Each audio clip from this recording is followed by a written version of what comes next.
Yeah. That was in case we had more than a certain number of people. You're good. I guess we don't. We got here early because of that reason. Can you imagine getting shot? Somebody gonna know when everybody. No, I was actually at our. Should I say, can I say? No, I'll talk to Stephanie and tell her that. Okay. Okay.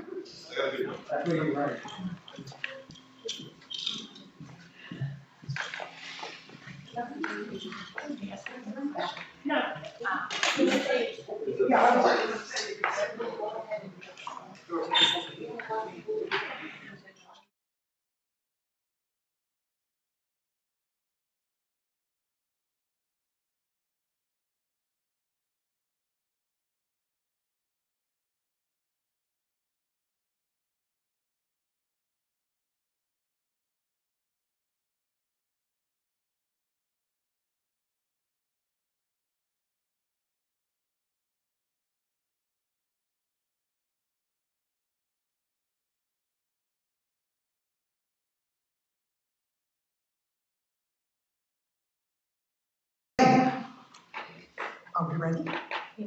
Okay.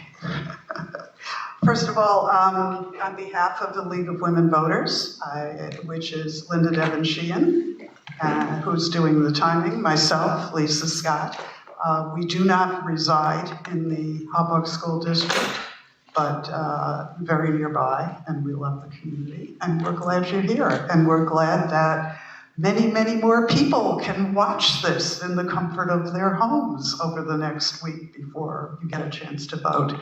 I particularly want to thank the Hauppauge Parent Teachers Association and Judy, my contact, who's been very helpful in guiding through this.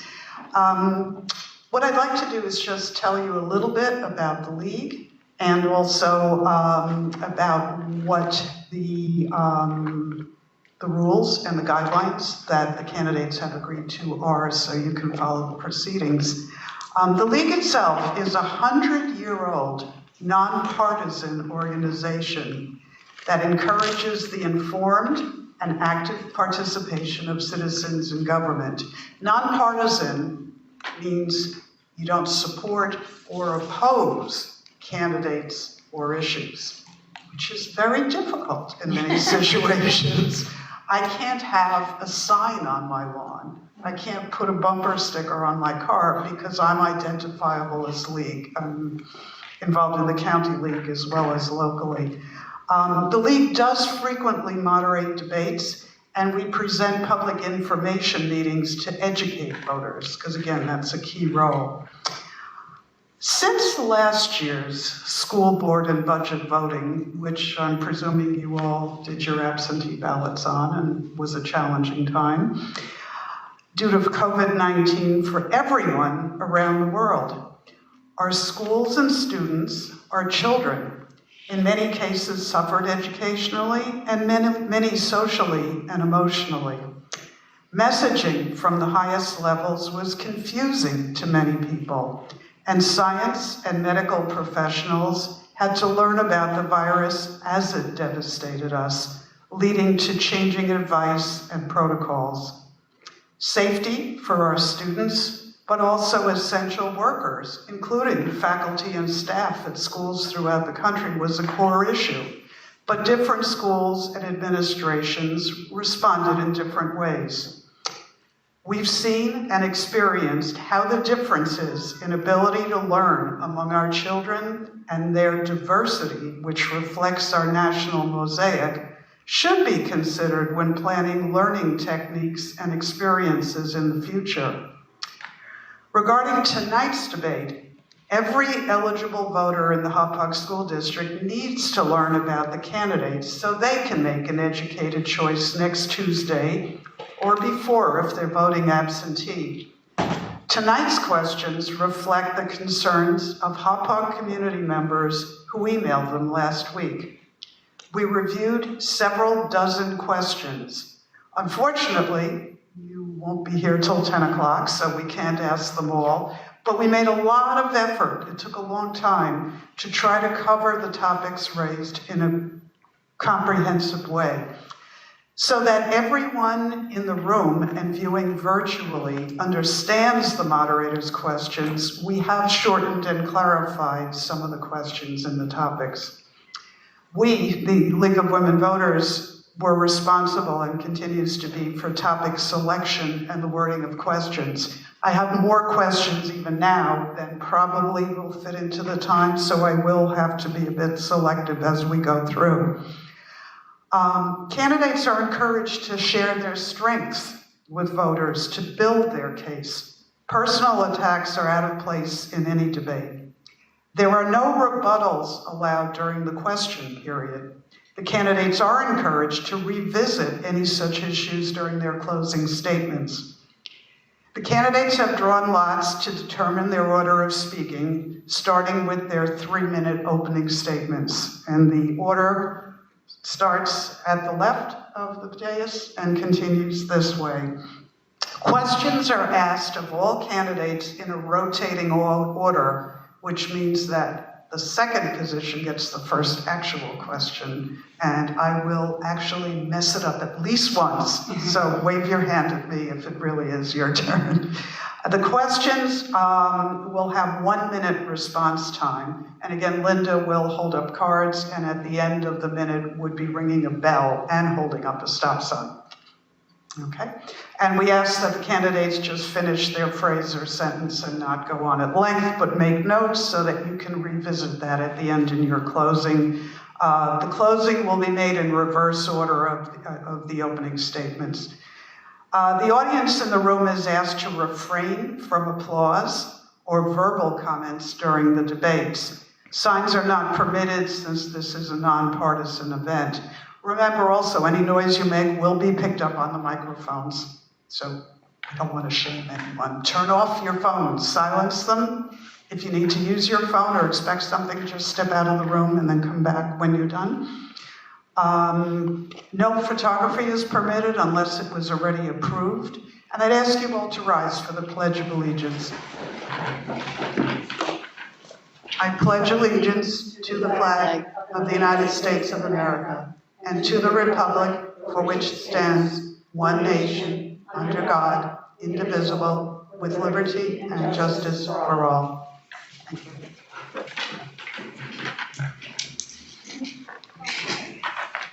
So we start with the opening statements. Mrs. Sang. Hi, my name is Megan Assing. My husband Ken and I have lived in Hauppauge for about 10 years. We have 2 daughters, ages 8 and 5, who attend Pines Elementary School. With children so young, we have a vested interest in the decisions that the next Board of Education will be making. We moved here in part because of the small town atmosphere and strong community ties that existed within Hauppauge. We've been actively involved in the community. My husband coaches both Hauppauge youth soccer as well as Hauppauge youth softball. We are involved in our school's PTA as well as SEPTA. We have also both been class parents. Currently, I am the Assistant Vice President for North Wales Health, responsible for hospital medicine. Those are the physicians who live within the walls of the hospital who care for patients once they've been admitted. I have over 350 physicians across 16 buildings. I'm also responsible for family medicine as it relates to the education of the residents in their training. I'm responsible for the strategic planning, growth, operations, as well as the budgetary management for these areas. In my role, I work collaboratively with senior leadership in the hospitals as well as with the teams on the ground. Working in the private sector gives me a unique view of financial management and helps me to strengthen me in asking different questions than I might ask if otherwise. I believe in the community we raise our children, and educate them serves as the foundation for their future successes. Schools are very often the center of the community. They are where our children take their academics, they are where they play their sports, they are where they make their friends, they are where they do their extracurricular activities, and they are very often around Hauppauge where they come back to once they receive their further education to raise their families. Our job as a community is to ensure that this environment is safe. It includes all, assists in helping our children to reach their fullest potential, whatever their interests lie.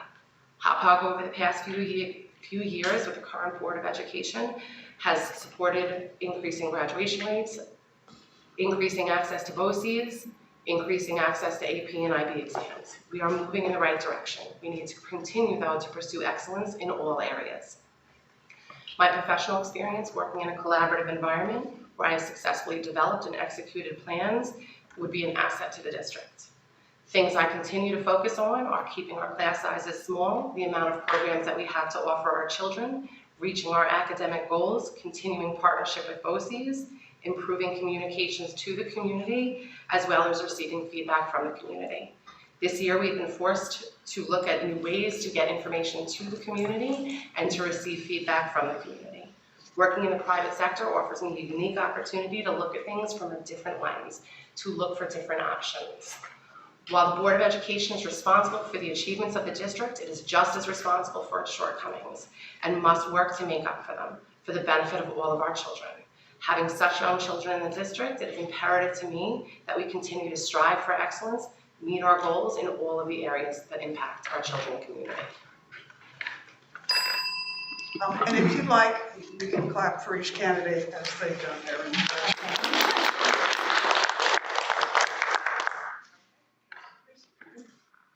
Good evening. My name is Colleen Kapisi. Before I begin, I would like to thank the League of Women Voters and the Council of PTAs for hosting this event.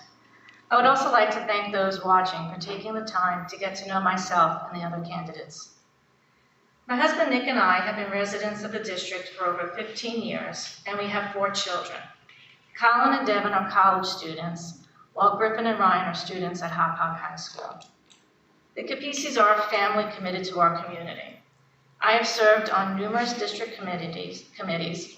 I was class mom at the Pines for over 10 years and PTA treasurer for 2. For over a decade, my husband coached baseball and soccer, which of course meant that I was his GM.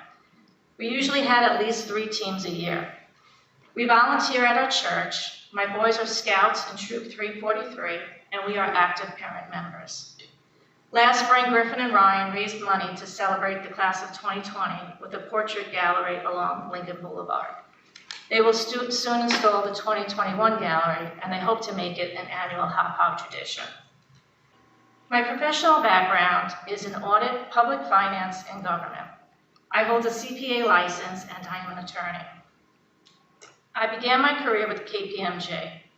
There I was a government specialist auditing school districts, local governments, and governmental agencies. While I attended law school, I worked full-time as a tax accountant for a management consulting firm. With my law degree in hand, I moved downtown to a Wall Street public finance firm where I wore many hats but focused on municipal bond transactions. Once my children were born, I did project and per diem work to provide our family with flexibility. Presently, I am employed by Suffolk County. I manage multi-million-dollar large infrastructure projects that involve federal and state grant funding, and I serve as a liaison between involved departments. Prior to my current position, I served in the county's Office of Budget and Management, assisting in the development of the county's $3 billion annual operating budget. So why am I running for the Board of Education? I care deeply about this community, and I am concerned about the transitional period that our district is in. We will soon be introduced to a new superintendent. 2 central administrators have resigned. We need to regroup after a year of a split instructional model. We will continue to grapple with the obstacles posed by a post-pandemic world. These are huge challenges, and it will take all of us working together to meet them. I believe that my professional experience, analytical skills, and willingness to listen and work with others will be useful. I will bring a fresh voice and objectivity to the board. I am a fair, honest person who uses a common sense approach to solve problems. My audit background has taught me to always ask questions, and my legal background has taught me to always do my research. Most importantly, I have learned that communication is the key to any successful venture.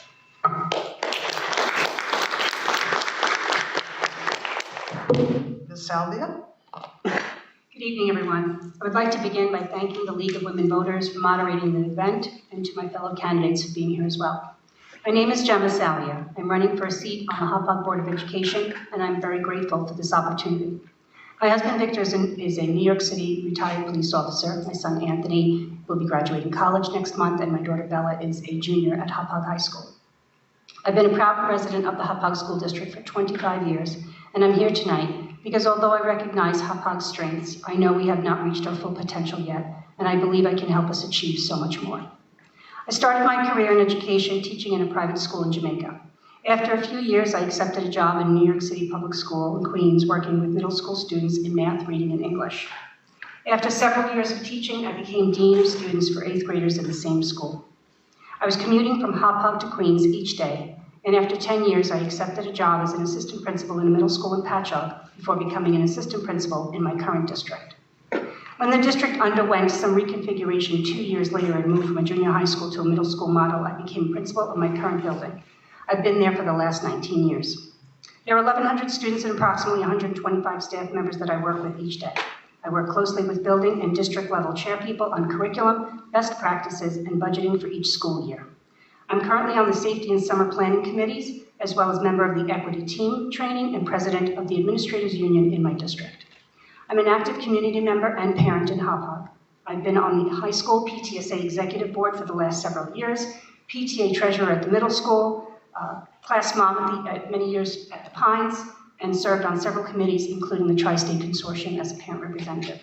Over the last several years in Hauppauge, I've been a member of several committees such as the Building Site Committee, District-wide SEL Committee, Interview Committee for district-level personnel, and most recently the Visible Values Committee, working with high school teachers, administrators, buildings and grounds, students, and other parents, starting legacies for seniors. I also volunteer at Christ the King Church as a community minister. I'm running for a seat on the board because I want to continue to make a meaningful contribution to the district and give back to my community. I am committed and dedicated to Hauppauge. I believe change comes from within, and I want to be a part of improving and enhancing our district to fully realize its potential. I deeply value education, and I understand its essential role in creating appropriate pathways for students. I can support the school district in many ways with experience and background. Additionally, I am eager to serve as a resource for the hiring team as we seek new district-level personnel. I have worked with 5 different superintendents and many more district-level administrators during my time in my district. I'm a good communicator who believes transparency is key to any good organization. I am pragmatic, thoughtful, and fair, and I believe I would be a good representative for all students and parents. I will provide a new voice for the Board of Education that I know can benefit everyone, especially the students. Thank you.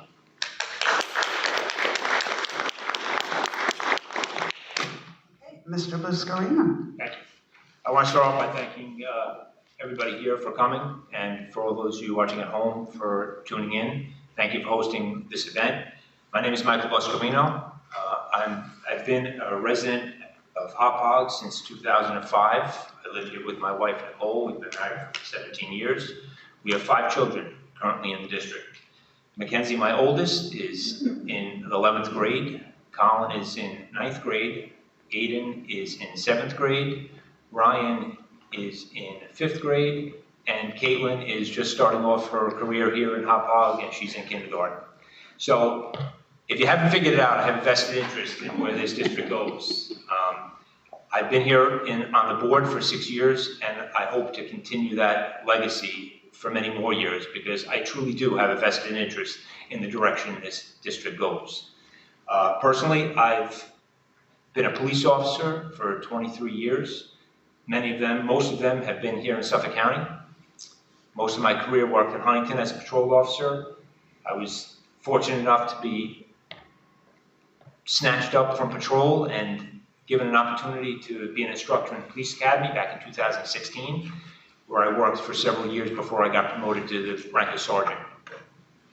After getting promoted, I went out to patrol again, as was required, and after a short time, I got drawn back to the academy because of that desire to help shape the lives of new police officers. I've been a member with the Board of Education since 2015.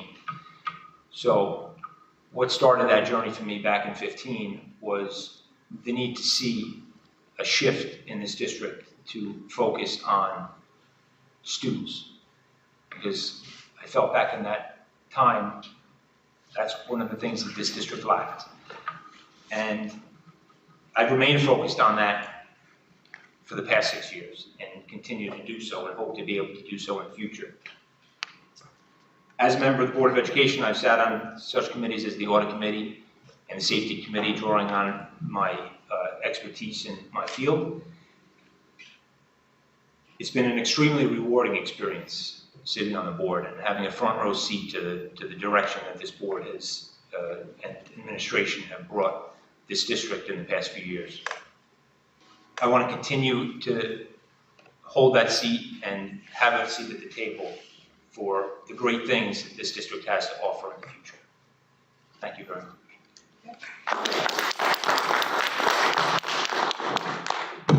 Okay, now we're going to do the 1-minute lightning round. You don't have to use the full minute, but you most certainly can and should if you want. So we have about 5 or 6 categories. Some of them have 3 or 4 questions. I'm still going to be adapting as we go along. So the first one is really a large-scale one about the board and a few other things. There are 4 questions. The first one, and Ms. Kapisi, you would start with the answer. What is the primary work of the Board of Education? And whether you're an incumbent or someone who'd like to be on the board, what do you think you need to learn to be an effective board member, or what would you need to learn more about if you're already on the board? Well, the primary work of the Board of Education is to promulgate policies which reflect the values of our community. Another primary role would be to ensure that the superintendent that we hire also reflects those values. I don't pretend that I know everything, but I do use my background. I'm an auditor, I'm an attorney, so that means that I ask lots of questions and I do my research. I believe that communication is the key to be successful, so I will be reaching out to others to ask questions to make sure that whatever policies I might suggest do truly reflect the values of our community. Okay, thank you. Ms. Salvi? So I think one of the main jobs of the Board of Education is to hire and evaluate the superintendent. I think that the board needs to communicate with the members of the community on a regular basis. I also think that the board needs to develop and adopt policy, curriculum, and the budget. They should oversee the facilities issues in the district and manage the collective bargaining contracts of people that work in the district. And I think one of the main things that I think we should be looking for this coming year with everything that has happened is to how are we going to successfully open a school in the fall with the ever-changing rules and regulations that have been brought upon the school districts. I think it's important for the board to be able to establish the proper procedures for opening schools in the fall and always doing what's best for students. Okay, thank you. Mr. Coscarino? Thank you.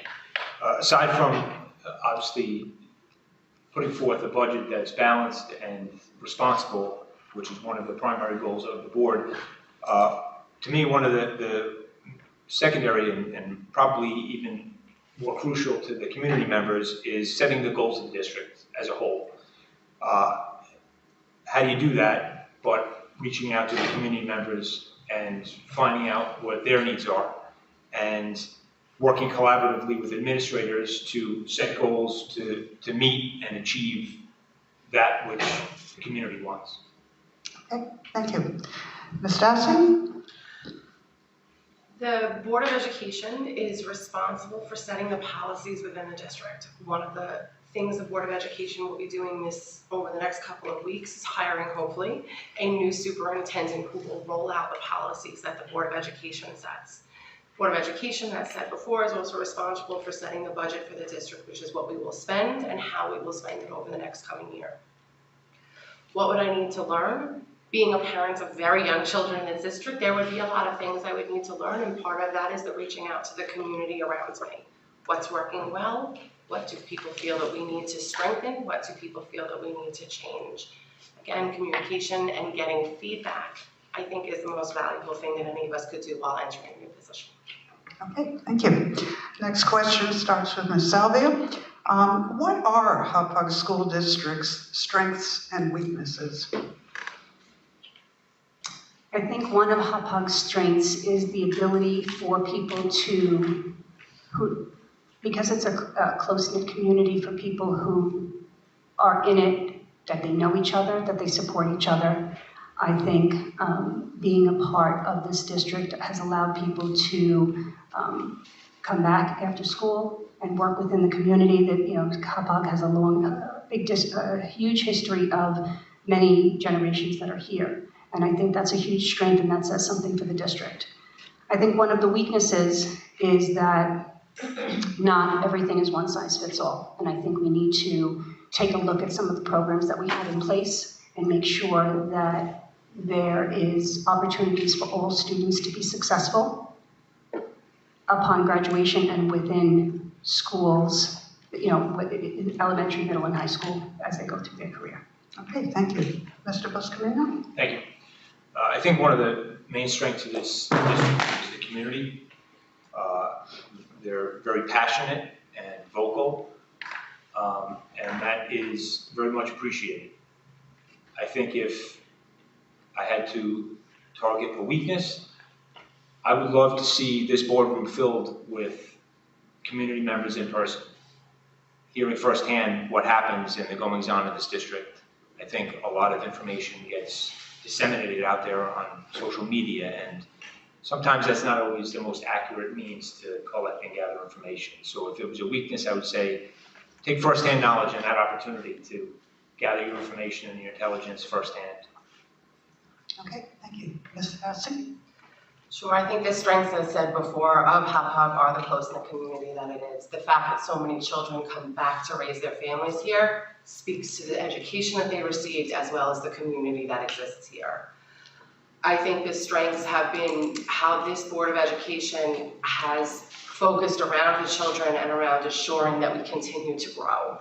We continue to grow in our academic perspective, we continue to grow in our OCs offerings, we continue to grow in allowing our children to access the best that Hauppauge has to offer. Our small class sizes are also in one of our strengths, as we look at many districts who have class sizes of 25 and 28, although the pandemic forced us to assure that those class sizes are small. This Board of Education was committed to that previously. I think one of the weaknesses that can exist in Hauppauge is in part because everybody knows each other so well, that there's not always the participation in our children's education formally that I would like to see. There are many, many times when Mr. Abruzzo and I are sitting in the Board of Education meetings by ourselves. I would like to see more parents actively participating in the decisions that the district makes that affects their children's education. Okay, thank you. Next question, Mr. Buscarino, this starts with you. Oh, right, see, got me. Sorry. So, with respect to the strengths that Hauppauge has, I think the strongest thing that we have is our sense of community. This is a community that comes together in times of need. I have been so proud of people just coming together to support each other. We have been hit with different crises through the years, and I'm just amazed at the people who step up to help. One thing I'll say is, last year, and I already mentioned that my sons had raised money for that the gallery of portraits for the seniors. Within a week, they had close to $10,000 that was donated. That is how generous our community is. One thing, if I had to say a weakness, it probably is communication. I would like to see more people feel comfortable about voicing their opinions and seeking out answers to their questions, and just more participation. Okay, Ms. Kapisi, thank you. Mr. Buscarino, how can the board keep community members more informed and engaged on a more welcoming basis? Is there a feedback loop? Well, I think if anything positive has come from this COVID pandemic, it's the fact that we now and will continue to host meetings virtually for members of the community to be able to log in and see them live, even if they're not able to pull themselves from baths and bedtimes to come and sit here with Mr. Abruzzo. So that's one way I think we've done it. Before the pandemic hit, I think we've instituted community meetings to try and welcome people to come and voice their concerns or their gratitude or what have you publicly and in person to the board. Okay, thank you. Ms. Assing? I think that there's a couple of things that the district can do, and I think that we should continue to focus on both putting our information out there, using our Board of Education meetings, using live stream, utilizing technology. I also think as parents, we need to demand that the board does it. We need to demand the communication. We need to show up at meetings if we don't feel like we're getting the communication. We need to demand that the Board of Education and any administrator meets the needs of the community. Okay, thank you. Ms. Kapisi? I think that with respect to communication, there are a lot of people out there who do have questions, who do have concerns, but they might not feel that comfortable approaching a board member, let's say, to voice that opinion. I would love to see us set up some sort of a website where questions could be asked, and even if they were asked anonymously, and then posted to that website like a Q&A, because a lot of people have the same questions. The other thing too is, we say parents aren't coming to board meetings. I think that the virtual option is great. Parents lead very busy lives. If you have a lot of kids and you're running around to sports practices and you're a single parent or you're working full time, you may not be able to make that board meeting. So I would like to see going into the future that our meetings continue to have a virtual aspect to them. Okay, thank you. Ms. Savia? I think there are many people who have a lot of questions and who have a lot of concerns about different things that happen over the course of the year and are reluctant to ask and come in a public session and ask. I know we have the option of asking questions via the internet, and that question is read out loud, but I think again people are concerned about having their name attached to those questions.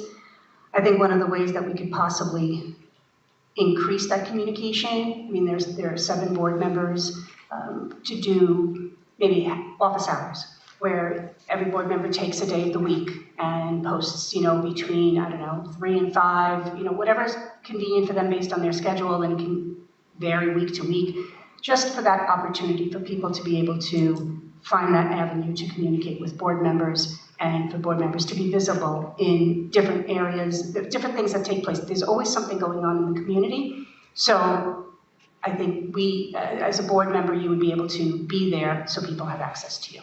Okay, thank you. Okay, so Ms. Assing, this next question is for you. What are the financial challenges and opportunities that Hauppauge School District faces? I think the financial challenges that Hauppauge faces are not unique to Hauppauge. We are a somewhat shrinking district, so we are shrinking both in how many children we have in the district and what the tax base will look like. I think we have financial challenges related to unfunded mandates from the state. Every time the state puts out a mandate, we need to figure out a way to meet those mandates. I think that some of the other financial struggles that Hauppauge has come from, again, the routine things that challenge every district. How do you assure in a fiscally responsible manner that you are educating your children to the very best of your capabilities? I think, again, coming from the private sector, I can provide a different lens on how we look at some of the financial things we're looking at. Okay, thank you. Ms. Kapisi?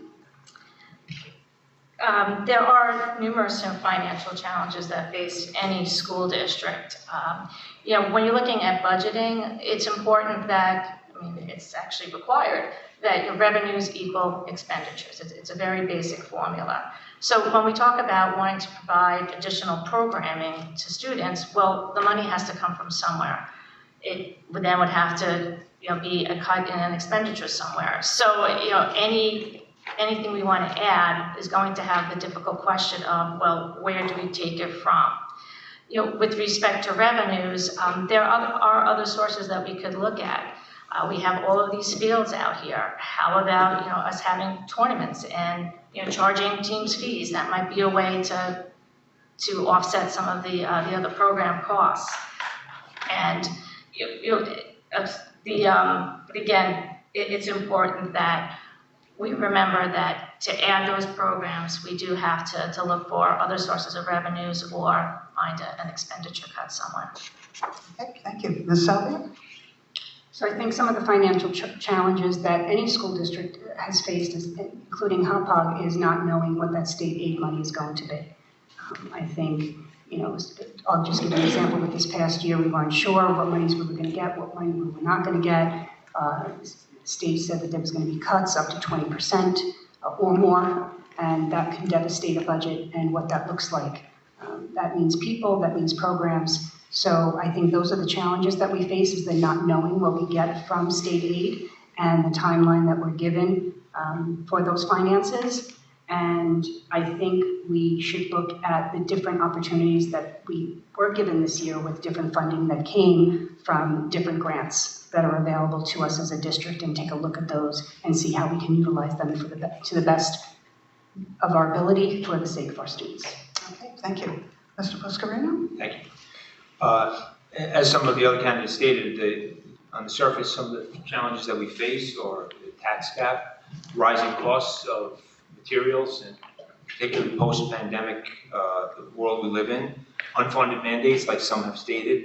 But the reality is this district spends most of its money on people, on teachers, on union members, everything that makes this district great.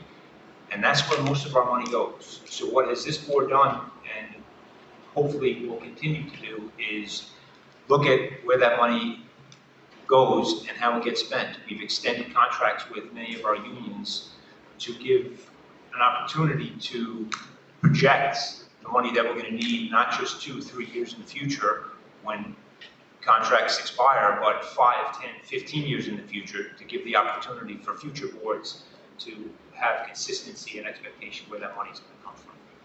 Okay, thank you. Ms. Kapisi? If faced with the need to make financial choices, talk about academic or athletic priorities. Where do you go? Well, that would be actually a very difficult choice, in that athletics does serve a purpose.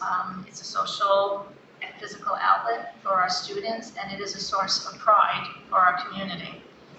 Having said that, the role of the school system should be to educate our children so that they are successful as they move out into the world and they are informed citizens. I would look to expand upon academic programs that would make our children successful once they reach college and in the workforce, if that's what they should choose to do. Okay, thank you. Ms. Salvia? I think once that's a tough decision whether you go with the academics or the athletic. I don't think either would benefit anyone. I think once you lose an academic program, you'll never get it back. Nothing is more obvious than what we've been going through the last year and a half, where our students need that social interaction with their peers more than ever before. So if we cut those athletics, then what else do they have? So I think we need to find different ways, if we are in a financial situation, to find different ways to cut things that don't impact kids academically or socially or emotionally, because that is key to their success. Okay, thank you. Mr. Puscarino? Thank you. I don't think the answer is easy. I don't think it's an A or B. I think this board has worked tirelessly at trying to trim the fat of the district across the board. We're consistently evaluating where we can do that, not specifically looking at sports. Sports are a foundation of this community in particular. I would hate to see either one of them go. I think we have to look everywhere, and I think we do look everywhere to try and continue to find the places where we can be more efficient in how we spend our money. Okay, thank you. Mr. Essing? I think I agree with everybody else who has already spoken.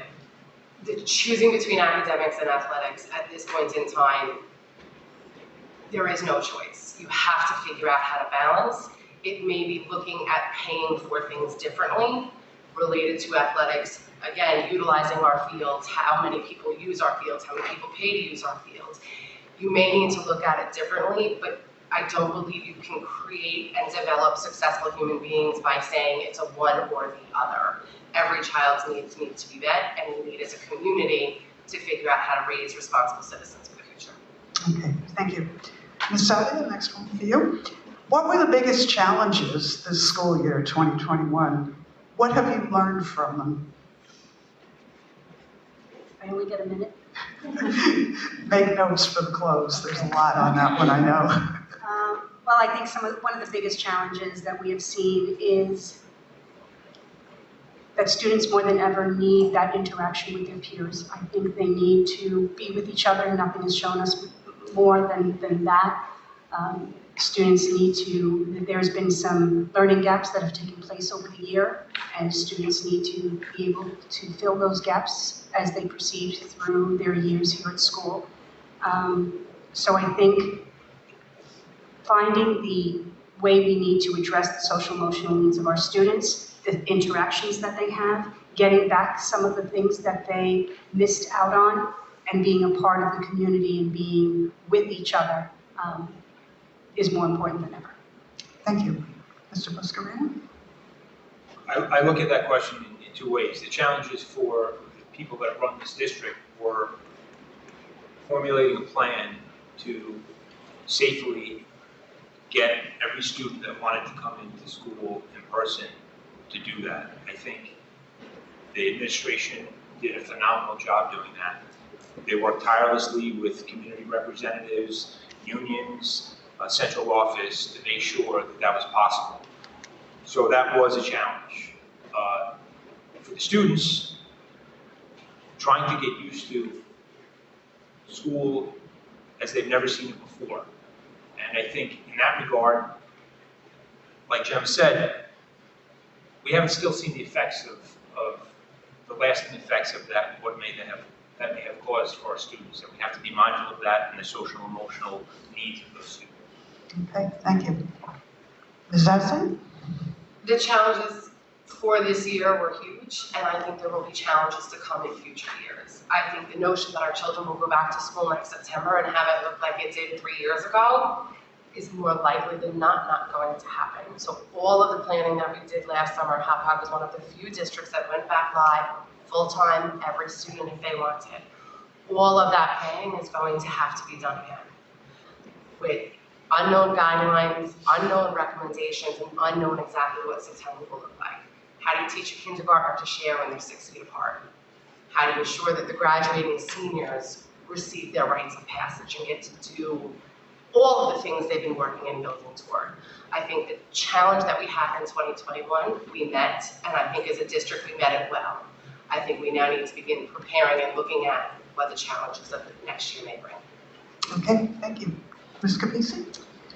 I feel that the biggest challenge that we faced this year was getting the kids into the classrooms in a safe manner so that they would feel socially connected to each other. The teachers have done a remarkable job. They've gone above and beyond to think that they were teaching to a classroom full of children while also teaching to a classroom full of children virtually. That is an incredible achievement, and we should all be very thankful for their efforts. The other thing that's very challenging is these guidelines. They're constantly changing. So just when you think you have it down, there's another guideline that's changed. I look at last year for the senior graduation and what the administration had to go through to make sure that those kids had some sort of a graduation. I'm glad to see that this year it looks as if there will be a full graduation for all our students. But what we've learned is that our students are resilient and they're adaptable and they're Hauppauge strong. Okay, thank you. Mr. Buscarino, this one's for you. Will distance learning continue to be an intrinsic part of learning? Might snow days become learning days? Will parents be able to have a choice? That's a great question. I'm a firm believer that, and I asked this question to the administration when we had that first snowstorm, whenever it was this winter. What are we doing? We're at a crossroads. How are we going to handle this, and how we make this decision? is going to impact likely the future. And administration told me, and I was very glad to hear it, that particularly this year, a snow day for a child was about the only normal thing we could provide them. I think, and I hope that that continues to be the case in the future. Snow days should be snow days. That's what they're all about, right? There's other impacts that we have to address. You know, there's union considerations. So my hope is that we go back to the way things were. Okay, thank you. Ms. Essing? Is distance learning here to stay? As a mom, I hope not. I think our children benefit from being in a classroom. I am not a great teacher. There are excellent, amazing teachers in this district, and I think our children benefit from being in a classroom. With that being said, it did prove to us that you can do distance learning. And there may be children, there may be special needs, and there may be special circumstances where it might have to be looked at. Do I hope snow days are here to stay? Yes, I do. I think that it's up to the district, and again, I go back to it's up to the community. What do we believe our children's education should look like in the future? What do we think they should have offered to them? What do we want their education and their socialization and their academics to look like? As a board member, I'm not sure exactly what I would do. I don't know if the studies are out as do they learn more effectively at home or not. I think it's probably going to be a mixed bag. But I do think as a community, it is up to us to voice what we would like to see in the future for the district. Okay, thank you. Ms. Kapisi? With respect to distance learning, I hope that it's not here to stay. It has its use, it has its purpose, but children need to be in classrooms. When I see my son lying in his bed with his laptop telling me he's at school, I have a problem with that. You know, our teachers have done, as I said before, an amazing job of teaching to children who are in person and ones that are virtual. Will parents have a choice? I don't know that that's for us to say. I think, again, we have to sit back and wait for Albany to tell us what those guidelines are going to be. Again, as a parent, that's not a choice that I would take. I would send my children to school because I think that they need the social interaction, the communication with the teachers, and just that feeling of, you know, having someplace to go. And for snow days, oh, I hope we have them. They're great. I love having my day off from work, hanging out with my kids, watching movies and building snowmen. Nothing better than that. Okay, thank you. Ms. Salvi? I think there's a time and a place for the distance learning, and we had it when we, you know, back in March and April and May. But now, I think for the fall, I don't think there's a place for distance learning. I think students need to be in school. I think they need to be with their friends. I think they need to be with their teachers. It's very hard for a teacher to teach a class in front of them and with several students online. And I understand that there are some students who may need to be home for various reasons, and I think as a district, we would have to look at that on an individual basis and address it accordingly. As far as the snow days, I think every child needs a snow day. I think parents need the snow day. It's a nice break from what they go through each day, and I think we just have to wait for those guidelines, but if we had a choice as far as whether it's a snow day or a virtual day, I'll always choose that snow day. Okay, thank you. I think that's unanimous across the board. And there won't be any snow at all this year. Okay, next question starts with Ms. Essing. Follow up, really. Are you concerned that some Hauppauge School District students have lost some academic progress? And how should the district deal with any problems in this area? Of course I'm concerned. I think every parent is concerned that did our children lose academic progress either from last spring as a result of being home remote for a variety of reasons this year, and as a result of having to change the way we taught. Again, our teachers did an amazing job. I go back to how do you teach a kindergartner to share when they're 6 feet away from everybody in their classroom? How do you teach children to do group work when they cannot be near each other? So I think there are things that our children have lost, some of them academically, and some of them I think are the building blocks of academics. Teamwork's part of a team, part of a group, learning to share, as you can tell, I have a kindergartner, learning to socialize, learning to make new friends. How do I think we can address them? I think it's going to be very much on a case-by-case basis, and some of it will be the planning that we do for next year on how do we think outside the box if we cannot return to what we would all like to see, which was normal from 3 years ago. It's going to require lots of thinking outside the box. Okay, thank you. Ms. Kapisi? I'm very concerned about learning loss with our students, especially the ones who chose the virtual option. You know, when you're virtual, it's difficult because you're asking children and teenagers to be accountable, to have self-discipline and to have motivation to attend that virtual classroom every day. And let's face it, it's hard. There are all of the distractions around them at home. And you know, there are a cohort of students in the high school that they did not attend virtual class during the year. And now we're serving them an option where they can go to virtual night school and pass.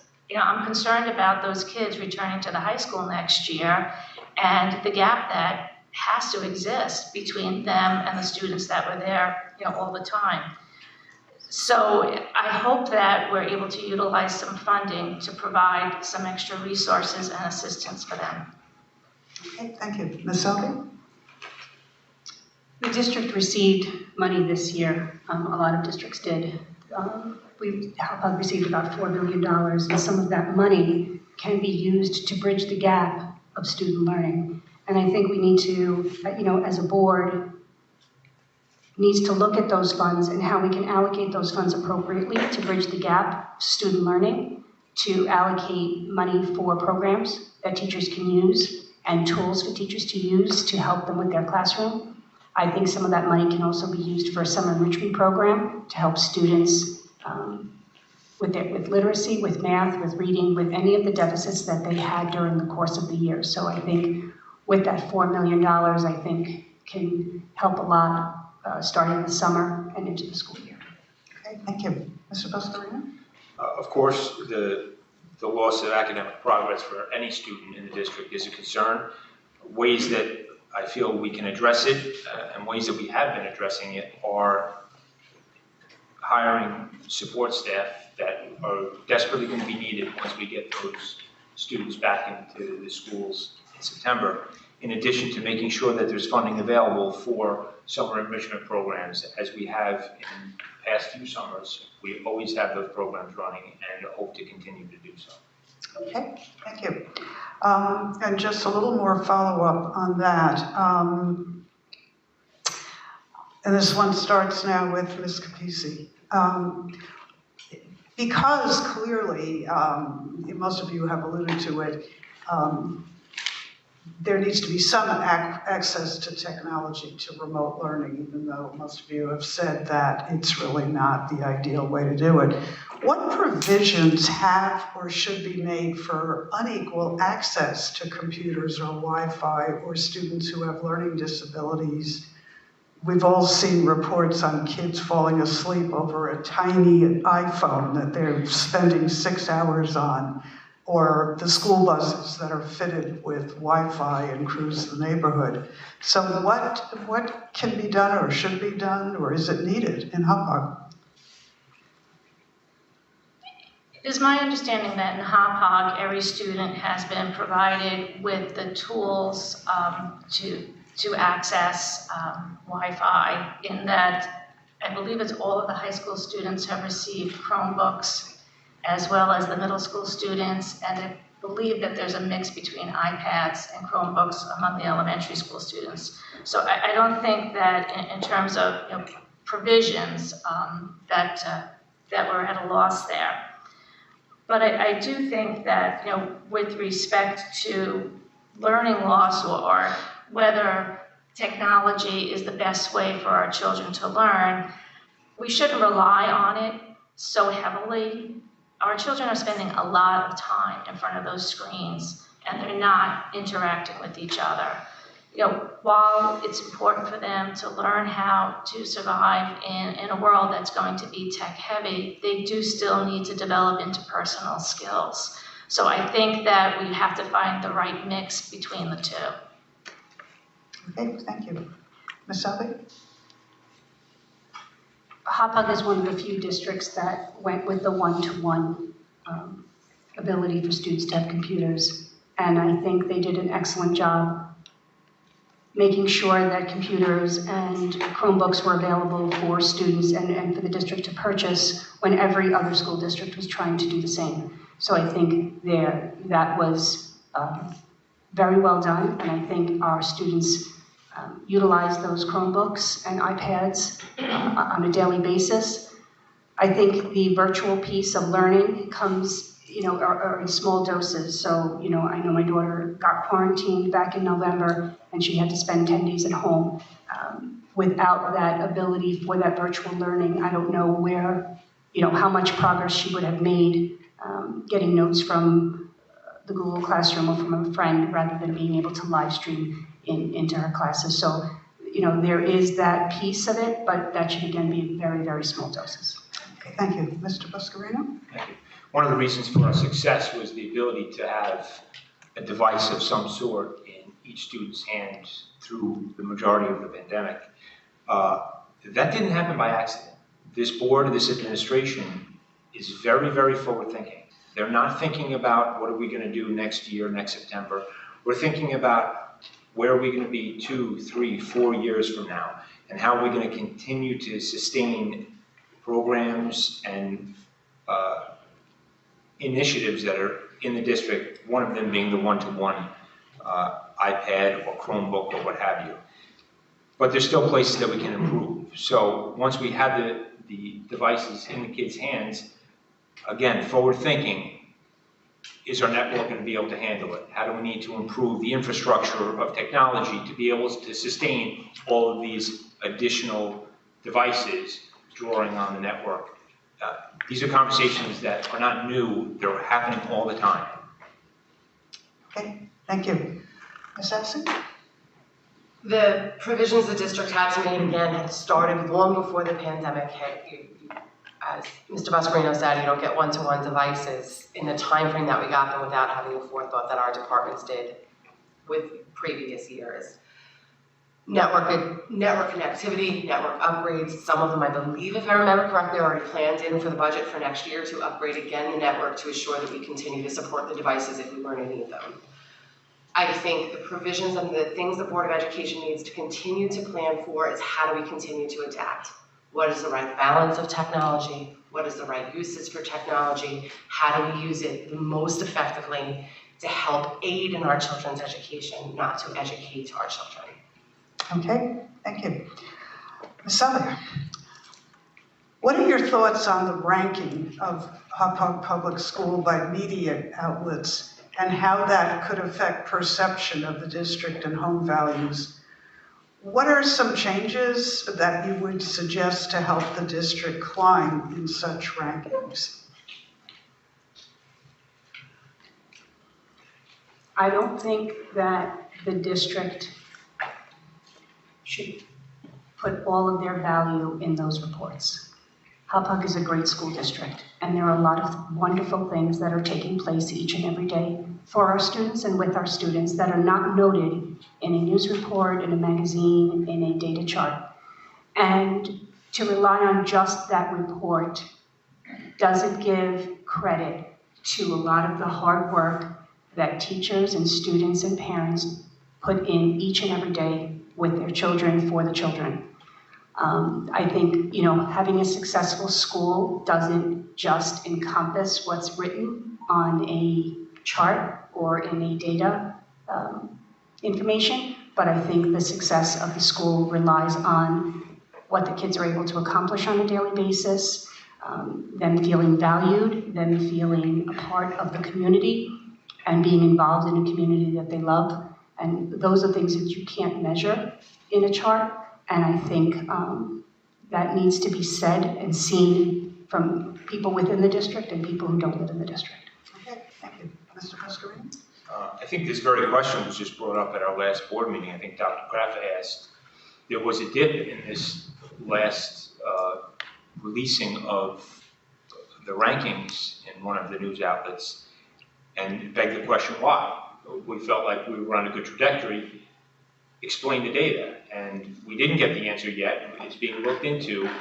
But one thing that was revealed was that the data and the rankings are based on information that's years old. So the conversation has been taking place. Well, what have we done? We have to digest the data and see what have we done, how old is the ranking, what information that resulted in the ranking. We have to dial back and say, what were we doing and what changes did we make back then? Because it's already outdated, right? So those questions are happening all the time. Discussions are happening all the time. Okay, thank you. Ms. Essen? Data is just that. It's points of information that grouped together come up with a number. I don't think we should define ourselves by the data. I don't think we should ignore the data either. I think we need to take a look at the information. Why did we score what we did? Are any of the things that we can change? Not all of the data is within our control. I think we should take a look at what's in the scores to see if we believe we should act upon them, and are there any changes we could or should be making, or are some of it what's in the scores out of our control and we recognize it's there. But I don't think that we should take a look at anything our district has done and say there's anything less than stellar. Okay, thank you. Ms. Kapisi? First, I'd like to say that, what importance do these rankings place in our determination of educational opportunities for our students? What is important to our community? Is it educating our students or trying to manipulate metrics so that we jump up on some ranking scale which really has very little value? To be honest, I'm not concerned about my home value. My home will be what it will be. But what I am concerned about is my son's learning and the learning of all of our children. So with that U.S. News and World Report, those rankings are based on 6 different criteria. The one that we can change is the amount of AP students and IB students that we have, specifically 12th graders. We receive more points if we have more students taking those classes, receiving 3s on AP and 4s on IB. What we do then is we funnel these kids into AP classes that perhaps they're not prepared for. So I'd rather see us provide educational opportunities for all of our students than to focus on where we are on some meaningless ranking. Thank you. So, Mr. Buscarino, discuss how the Hotbox School District might be more inclusive for all children, regardless of race, religion, disability, ethnicity, or even language, as our population ages and new families move into the community. I think we are inclusive. I think we do a great job giving opportunities for all students, with all abilities and all backgrounds. I think we can always work harder to make sure we're reaching out and reaching every student. We want to have a comfortable learning environment for every student that comes to school and walks through our doors. I think we do a phenomenal job at that, and I hope we continue to. Okay, thank you. Ms. Essen?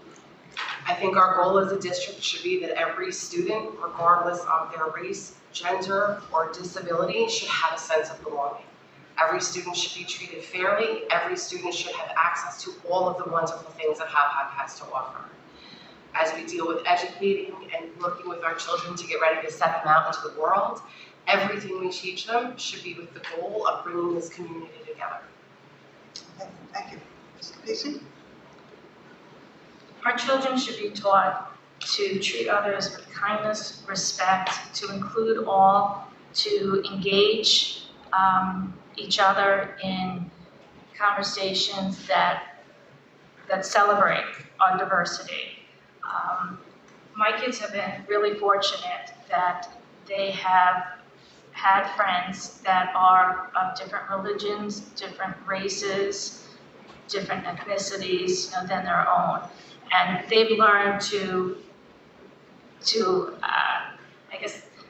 I want to say that they've learned to, embrace those differences and celebrate, with them, what is different. Diversity is a blessing, and we should embrace that. The world is not what is contained within the four corners of Hauppauge. It's a wide world, and there are a lot of different people in there. And if we can teach them to treat others with kindness and respect, then I feel like we've done our job. Thank you. Ms. Sapia? I think all students need to be able to feel valued, feel like that they belong, whether it's in school or within their community, to feel safe and successful. And I think having programs, assemblies, speakers, conversations with teachers, conversations with their peers about tolerance and acceptance for all will go a long way in closing those misconceptions that people have about others. And that doesn't just start or end with our students, but I think it goes from the ladies in the kitchen, the bus drivers, the ladies in the main office, our teachers, our parents, members of the community, our business owners. So I think it encompasses all of that. And if students feel valued and appreciated and cared for, those differences don't exist. Okay, thank you. Ms. Essing, this one starts with you. Are there special programs promoting achievement for students who are more challenged in their learning ability? In like the entire world, or? Now, you're running for school board. Let's stick to Hauppauge. I think there are different programs within Hauppauge. I will recognize it again as a mom of a younger child. I am sure there are many programs in the district that I am not necessarily aware of, and my children haven't aged into them yet. I do believe that Hauppauge works with parents, regardless of where their children are at. Do I think sometimes we could do a better job looking at each child as an individual and what do some of our special needs children need to succeed in school? I do. I think all districts can always do a better job. The way we will be judged is by how we treat and how we deal with our most vulnerable population. And looking at and working with our families and our teachers and our other educational providers to ensure that we are meeting the needs of all of our children, I think should be the top priority of the district. Okay, thank you, Ms. Kapisi. I'm sorry, can I ask you to repeat that question? You know I wing these questions. Are there special programs promoting achievement for students who are more challenged in their learning ability? I'm going to say that I'm not aware of any, but that doesn't mean that they don't exist. There should be, in terms of promoting achievement, all children should have their chance to shine in the sun, so to speak. If we can find different ways to celebrate our children and their uniqueness and their achievements, that would be great. I know that the Board of Ed on occasion does bring our students in and does recognize them for different things, in terms of, children that perhaps, are special needs children. That would be, wonderful if, we were, able to do that and, just celebrate all of our children. Okay, thank you. Ms. Selvia? So I think that Hauppauge has a variety of different programs for different students. So there are programs and courses that range from IB and AP, and then there are courses for students who may need some remedial assistance during the course of the day. I think there can always be opportunities to look at different ways to assist those students who may need additional resources. There are different programs for math and for reading and for literacy. And I think we need to look at those because I'm not sure if more of those AP IB courses are highlighted more than others. I'm not really sure about that, but I think there needs to be an equity across the board so all of our students can be successful in all that they do. Okay, thank you. Mr. Busker? Hauppauge does have special programs to address the needs of the more challenged students. But it's more than that. The question is more broad than that.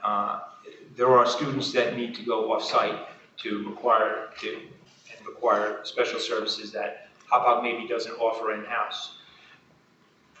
This board and this administration and every stakeholder and decision maker in the district wants to focus on the achievement of every single student in the district and what is best for every single student in the district.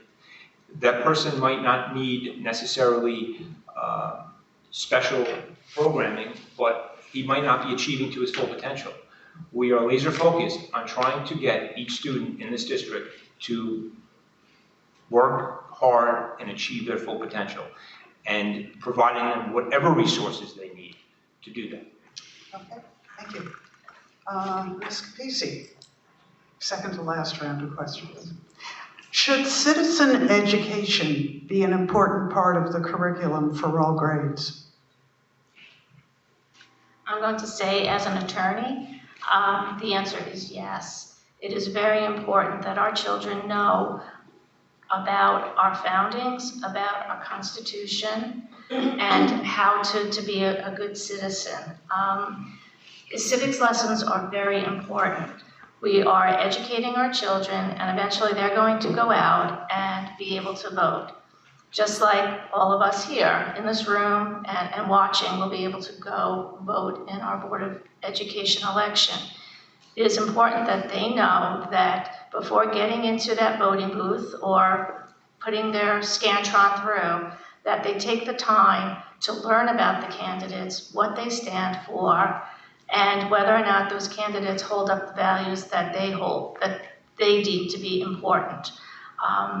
Civics is extremely important in our family. In fact, on the 4th of July and on Constitution Day, which is September 16th, my children are treated to my husband and I reading them both of those documents. Okay, thank you. Ms. Salia?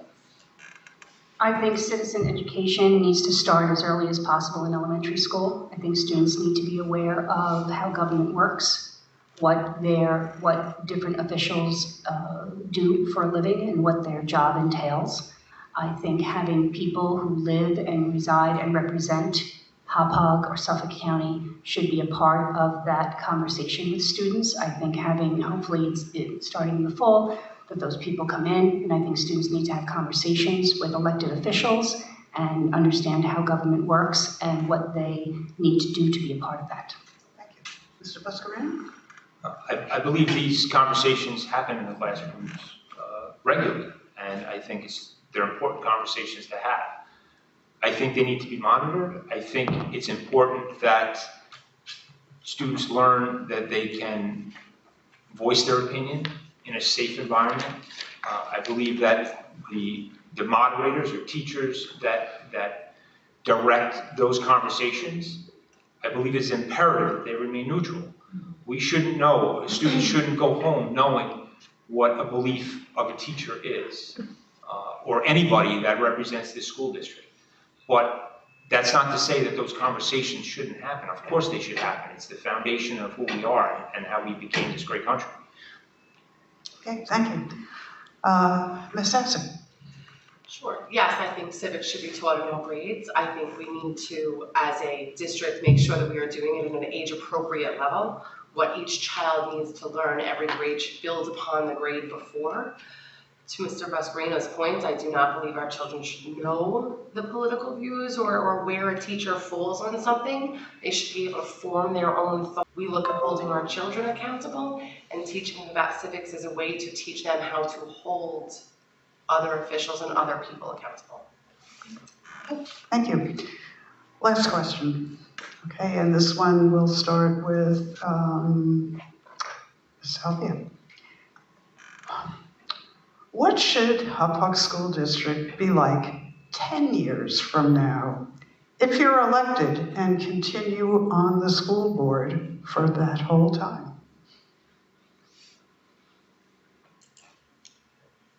I think 10 years from now, what Hauppauge would look like is a community where people care for each other the way that they do now on a greater scale. I think looking at what programs we have in place and what can we look to add to our programs to keep up with the changing times of our society. I think looking at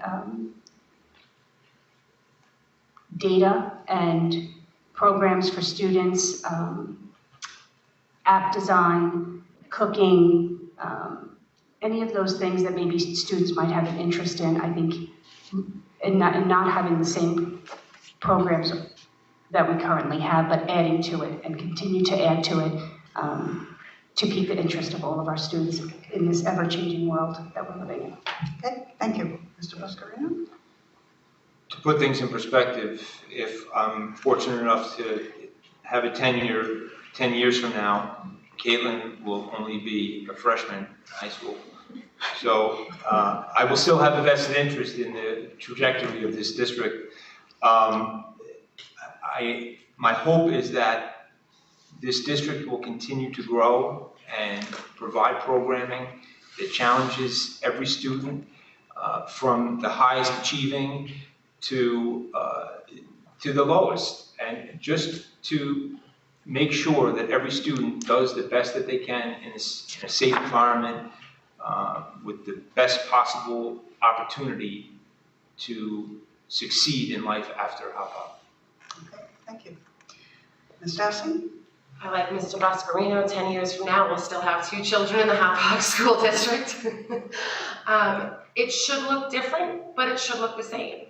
The sense of community should still be there. The sense of belonging should still be there. Hauppauge Strong should still be there. The pride in where they grew up should still be there. It should look different. Technology will have advanced. Different things, they will need different things to prepare them to head into the world. So I think it should look the same, but I think it should look different. What I don't think should change is that we should be striving for those excellence. We should be striving to have our children meet the road of the future. Okay, thank you. Ms. Kapisi? Well, 10 years from now, no, I will not have any children in the district. I may be aging myself when I say this, but perhaps I might have a grandchild on the way. What I would like it to look like is a place of inclusion, where we celebrate diversity, where we embrace it, where our children want to come back to. I hope that every single one of you sitting in this audience is still here 10 years from now, because that means that we've done our job and we've made Hauppauge a place where people want to come, stay, and raise a family. There's a reason why we're known as Happy Hauppauge. Let's keep it that way. Okay, thank you. So we're up to the closing statements, and by drawing lots, we'll go this way again. So Ms. Essing, you would go first. We had originally said 2 minutes. We're just about perfect on the timing. So if you want to go up to 3, that's fine. Sure. Again, I'd like to thank everybody for attending tonight. The interest that we have shown in our children's education, whether you've attended live or attended virtually, is an amazing thing to see. This district is made up of 300 amazing teachers, 40 administrators, 3,500 children, all of their parents, and 7 Board of Education members. This district is more than any one person. This district is a community. This district is a community that strives and thrives on success. With what Hauppauge School District was able to do this year, being one of very few districts that went back fully in person with a live remote option for children who chose it, was an amazing thing. What it proved was that this district is set up for success. It proved that this district is ready to face whatever challenges come our way. It proved that this district can work together and can work to help our children achieve their greatest successes. As a mother of young children, I have a vested interest in this district's success. and what the next Board of Education does will impact the lives of my children and the future successes that they will realize. I come to this from a very different perspective than some other people, and I believe that's necessary on a Board of Education. A Board of Education should be a place where discussion happens, a place where there are differences of opinions at times, and where you come together to find common ground for what we believe is in the best interest of our children. If I look back at all of the things said tonight, I think there are amazing choices for this community. I think that this community is lucky to have 4 people who want to be in this because we believe in the community and we believe in our children. We should have people on the Board of Ed, from a variety of different backgrounds, who all look at things differently, but all bring their own diverse, unique perspectives. Thank you.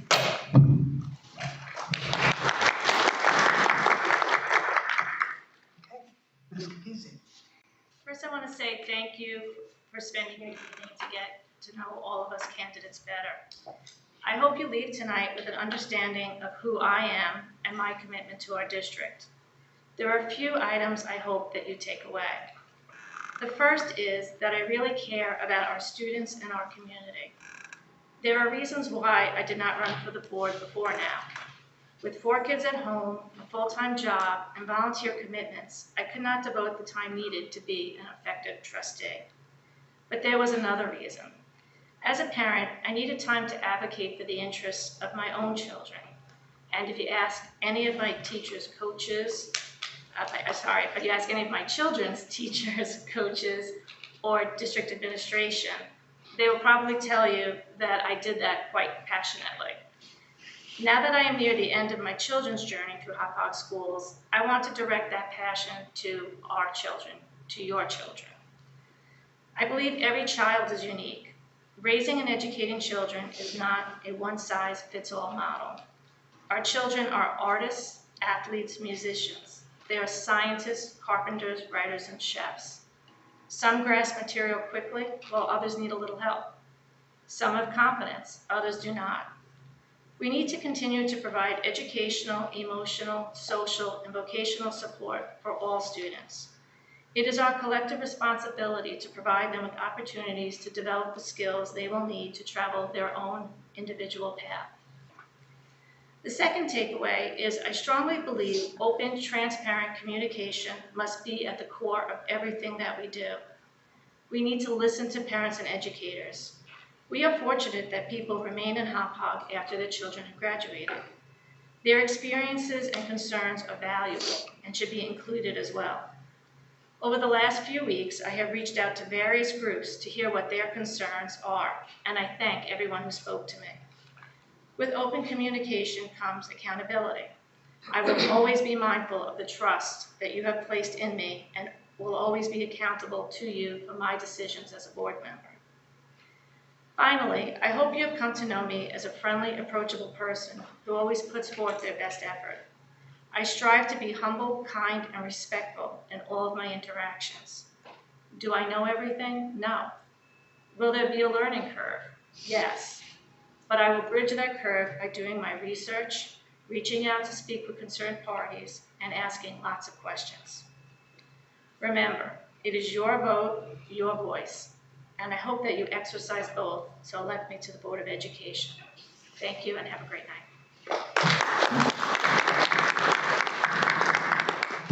Thank you. Ms. Utley? Thank you to the League of Women Voters for hosting this event tonight. I do appreciate your time. Although I would be new to the board, I'm not new to education. A vote for me values both education and the need to move forward with new ideas. This is a moment for change. It is a time to bring back more hands-on activities, field trips, assemblies for our students. We need to engage students more in the classroom and motivate them to improve stamina and independence while at the same time addressing their social emotional needs. I'm dedicated to the Hauppauge district and community, and I will work tirelessly to raise student achievement for all students as we continually assess their needs and find resources to ensure equity and success for every student. I can be a voice on the school board with experience working with parents, staff, students, teachers to guide us through many decisions that we will need to make to help move us forward.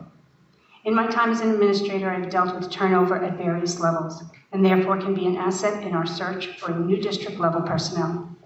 I have a thorough understanding of the school budget and what it takes to ensure fiscal responsibility that impacts the district as a whole. Our students and parents need a person on the board who will be their advocate and their voice. Every child, when provided the appropriate educational pathways geared toward their individual talents and interests, has the opportunity to be successful and productive members of society in a creative and fulfilling way. I seek to motivate and inspire our youth to seek out learning opportunities and become the best versions of themselves. My door will always be open to listen to anyone who has a concern, and I will work diligently to serve all members of the district.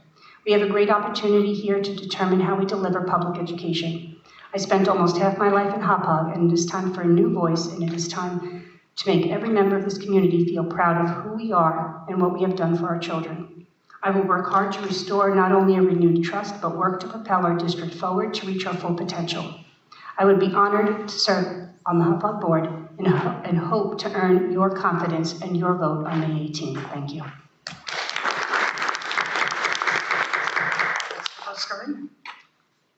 I want to thank everybody for taking the time out of their schedules to come and listen to us and learn about us and our beliefs. Hopefully you got some insight into that.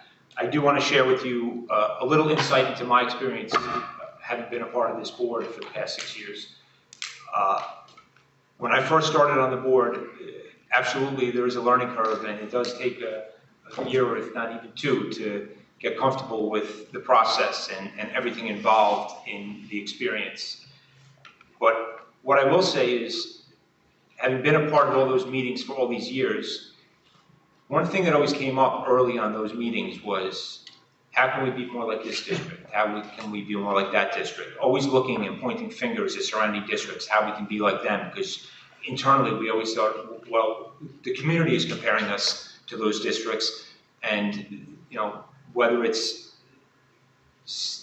looking at rankings or whatever the metric you use, they were viewed as superior to us.